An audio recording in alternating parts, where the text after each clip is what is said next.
The show Parks and Recreation is centered around the character Leslie Knope, an employee of the Parks and Recreation Department in the fictional town of Pawnee, Indiana. You know, when I first tell people that I work in the government, they say, oh, the government stinks. The lines are too long at the DMV. But now things have changed. People need our help. And it feels good to be needed. Leslie is impulsive and sometimes stubborn, but ultimately she has a kind and generous heart. And over the course of the show, we come to admire her, not only for her compassion, but also her intelligence and competent leadership. Did you talk to Randy about the vote? Tell the Northeast that we need to put pressure on them or else we're gonna be waiting forever, and I'm tired of waiting on them, okay? Sorry, this is a crazy day. This wasn't always the case, though. In the first season of Parks and Rec, Leslie is kind of bumbling and scatterbrained. Ugh. Oh, that's bear. Leslie, you don't eat it. Oh, why did you let me eat that? I never told you to eat that. Oh, God. Leslie, the animals know you don't eat the country honeysuckle. I'm not an animal. My tongue is swelling up. This was one of the many very conscious changes made to the show by creators Greg Daniels and Michael Schur, in response to the very poor reception to the first season from both audiences and critics. People thought the show was slow-paced and predictable and didn't have any likable characters. So they made a bunch of changes, including making Leslie less of a doofus. And people agreed pretty much unanimously that the show got way better starting with the second season. In fact, many fans advised new viewers to skip the first season altogether. But I think this change in Leslie can actually be explained by the in-universe events of the show. So don't skip the first season. It sets everything up. Hi, I'm T1J. Follow me. So some of my videos have been pushed by the algorithm lately, which is pretty cool. Thank you all for watching and sharing. But that also means that a lot of non-subscribers are being shown my videos now. If you are one of those non-subscribers, would you mind clicking that subscribe button for me? Come on. Can you say no to this face? So if you've never seen Parks and Recreation, it's a sitcom that aired from 2009 to 2015. It's a mockumentary style show heavily inspired by the US version of The Office, which was also created by Greg Daniels and had Michael Schur as a writer. One of the early criticisms of Parks was that it was too similar to The Office, and one of the main reasons for that criticism was the early portrayal of Leslie Knope, who at the start of the series was not necessarily stupid, but definitely kind of loopy and lacking self-awareness in a similar way to The Office's Michael Scott. Hi, April. Good evening, sir. No, I'm off the clock, April. You don't need to call me sir. She's a kind of ditzy, but also very upbeat and optimistic government employee. She's been working for the city of Pawnee, Indiana for 6 years and has worked her way up to deputy director of the Parks and Recreation Department. But it's very clear that although Leslie is clearly passionate about government and wants to help her community, she hasn't achieved much of note in her career thus far. Well, I've worked at the Parks Department for 6 years and I've handled a lot of things that I'm proud of. Recently, I led a citywide drive to disinfect the sandbox sand after we had those problems with the cats. Leslie's boss is the parks director, Ron Swanson, who is an amazing, hilarious character that I would love to also talk about, but that would take an entire video on its own. Ron hates the government and is committed to getting as little work done as possible, which is why he enjoys the slackers that work in his department, like Leslie's carefree assistant, Tom, and the deadpan intern, April. Hey, April. Hey. Is this fun for you? Yeah, it's so much fun. But Ron also hired Leslie, which makes me think he never expected her to get anything done either. You could argue that the central comedic premise of the show is how Leslie has this naive positivity about the value of government when pretty much everyone else around her is either jaded, corrupt, or clueless, including the residents of Pawnee who make a habit of berating Leslie at the town's monthly public forum. The angry, irrational residents of Pawnee are an ongoing gag throughout the series. School is out in 2 weeks. What am I going to do with my kids all day? Keep them in my house? Where I live? One of these public forums is attended by Anne, a local nurse who has come to complain about a huge, unsightly pit next to her house. There's a lot nearby my house, and a developer dug out a basement for some condos, and then they went bankrupt. So there's just this giant pit. And after Leslie sees how passionate the crowd is about this issue, she impulsively makes them a promise. You need to do something about it.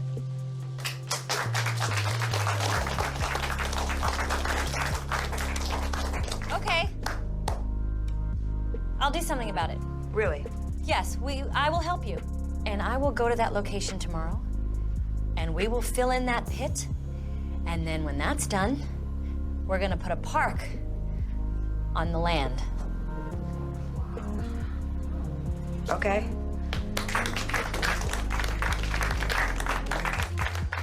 Building this park becomes a white whale of sorts for Leslie. Her time in government has been spent getting yelled at by Pawnee residents and shooing drunks away from the playground. And now she finally has an opportunity to do something that genuinely serves her community. But the problem is, in order to do that, she'll have to somehow wade through the endless red tape and bureaucracy of local government. The first step is to form an official committee for the project, to which Leslie recruits Anne, Tom, and April. Tom and April are both great characters as the show goes on, by the way, but they don't really do much in the first season. That was also one of the early criticisms of the show, that there are all these extra characters and none of them really did anything. And it's totally true. There are a bunch of characters introduced in the first season, but the only ones who really matter at this point are Leslie, Anne, Anne's boyfriend Andy, who is another great character who I can make a whole video about, and Mark. Mark Brandanowitz is a Pawnee city planner. Now, Leslie and Mark have a history. We slept together. They actually hooked up several years before this, and Leslie has maintained a crush on him ever since. This crush is not reciprocated in any way. Leslie? No. Oh my God. Mark doesn't really care that much about Leslie, or anything for that matter. Mark kinda sucks. Having Mark as the male lead on the show was a bold choice given the fact that he's so unlikable. It's no wonder everyone hated this show at first. He's this jaded, aloof, sarcastic womanizer. Since we're, romantically involved, I won't print any of it. That's great. Thank you so much. No, I wouldn't say romantically involved, going forward. He's the exact opposite of Leslie, which I guess is the point. He has no enthusiasm about his job or life. There used to be this huge speed bump in the center of town. It was insane, so I decided I wanted to do something about it, and I got it lowered 2 inches. Apparently what I can achieve in government can literally be measured. So he puts in minimal effort at work, and when he's off work, he drinks heavily and sleeps around. He's one of those guys that's somewhat charming when you first meet him, but you quickly see that he's kind of a scrub. Nevertheless, Leslie admires and looks up to him because of his expertise in city planning. Mark Brandanowitz knows the answer to every question. He's amazing, and congratulations for hearing him speak. Hi there. Leslie might have oversold me a little bit. Certainly did not. He's the man. He's capable of anything. Okay.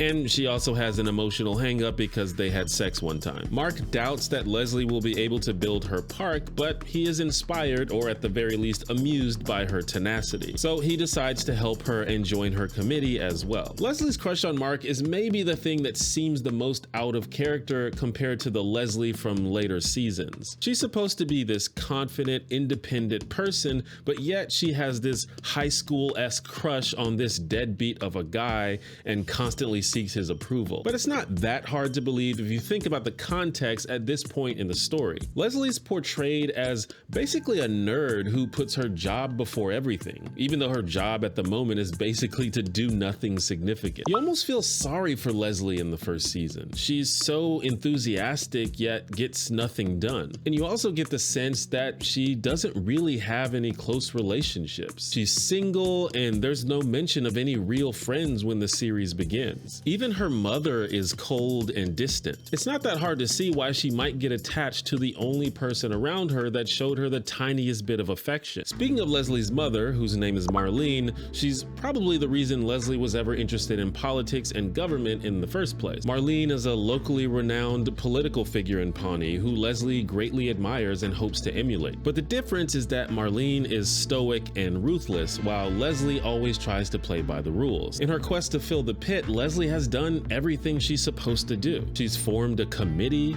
she canvassed around town to build support, and she even got a write-up in the local newspaper to spread awareness. But of course, nothing went according to plan. Nobody on her committee takes the project seriously. Her canvassing efforts backfire spectacularly. My name is Kate Spivak, and I live in the neighborhood.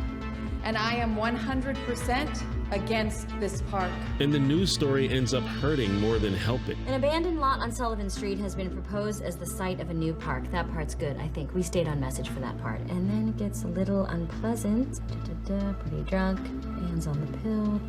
Didn't throw up, I spit up. It's a 1 step forward, 2 steps backward type of thing. But Marlene thinks that Leslie could get a big advantage if only she's willing to get her hands a little dirty. Leslie has an opportunity to meet with an influential figure who could fast track the building of her park. So, what should my next tactic be? The DUI, Leslie? Let her know you know all about it. Connect it to what you want, and then tell her if she doesn't help you, and soon, you're gonna tell everybody in town. Yeah, Leslie has a funny haircut in this episode. It's a whole thing. Watch the show. When Leslie tells Anne about this plan, however, Anne strongly disapproves. That doesn't sound tough to me. That sounds slimy. It sounds like your mom's telling you to be slimy. I haven't said much about Anne yet, but she's actually very important to this story. It was Anne's request, after all, that got this whole thing started. Similar to Leslie, Anne seems a little lost in her life. She's also absorbed in her work, and she's also emotionally attached to a complete loser. Andy actually becomes one of the most lovable characters on the show eventually, but in the first season, he is the absolute fucking worst. Doorbell. Yeah, I heard it. Doorbell. I heard it. Getting it.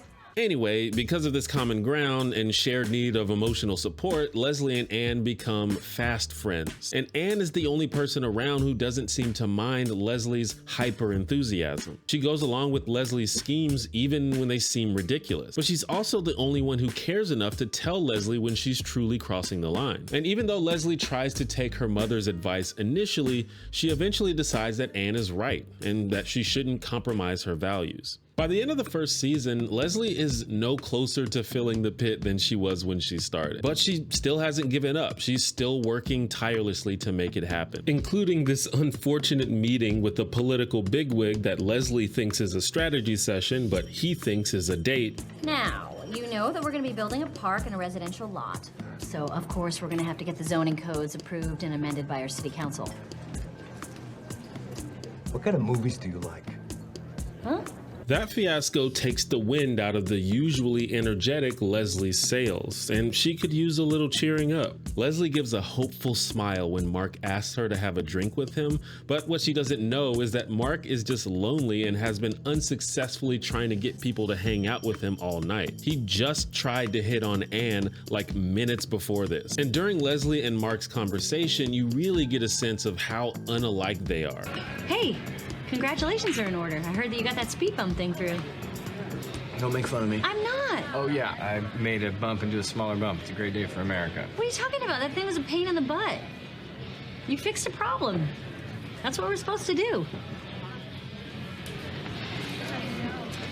They decide to take their late night date back to the pit after the bar closes. And I gotta give major props to the actors in these scenes because they tell a story with their tone and body language apart from the actual dialogue. Mark is visibly way drunker than Leslie and clearly sad and lonely and wants to make the night last as long as possible so he doesn't have to go back to his life. Leslie is trying to be responsible because that's the type of person she is, but she also really wants to impress Mark. And you just kind of feel bad for her for having such emotional stock in this bozo. Eventually, the moment Leslie thinks she has been waiting for arrives, and she and Mark share a kiss. But this isn't the same Leslie that hooked up with Mark 5 years ago. This is a Leslie with a purpose. Now, that purpose at the moment is a modest goal of building a simple park, but it represents something bigger. Leslie's ultimate goal is helping people and serving her community, and she's jeopardizing a big opportunity by fooling around with Mark's dumb ass. More importantly, this is a Leslie who has recently learned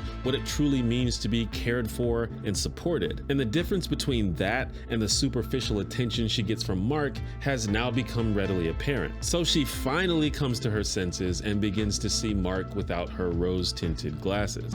Wait, what am I doing? This isn't the way I want this to happen again. Leslie, it's not that big a deal. I think those are the words that changed Leslie. To Mark, a drunken hookup isn't a big deal, but Mark's affection was a big deal to Leslie. And hearing him so casually dismiss something that actually meant something for her probably opened her eyes to the bigger picture. Leslie has been presented with two extremes: her mother, who was so absorbed with her work that she lost her soul, and Mark, who became so jaded that he lost his heart. I think Leslie learned that she needs to find the happy medium. She's learning that it's okay to work hard and be passionate about what you do, but you can't let it consume you and turn you into someone you don't recognize. And it might be okay to bend the rules sometimes and have a little fun, as long as you keep sight on everything you're working towards. I think we needed that first season to show Leslie learning those lessons. But the most interesting thing is, I don't think she would have gotten there if she never met Anne.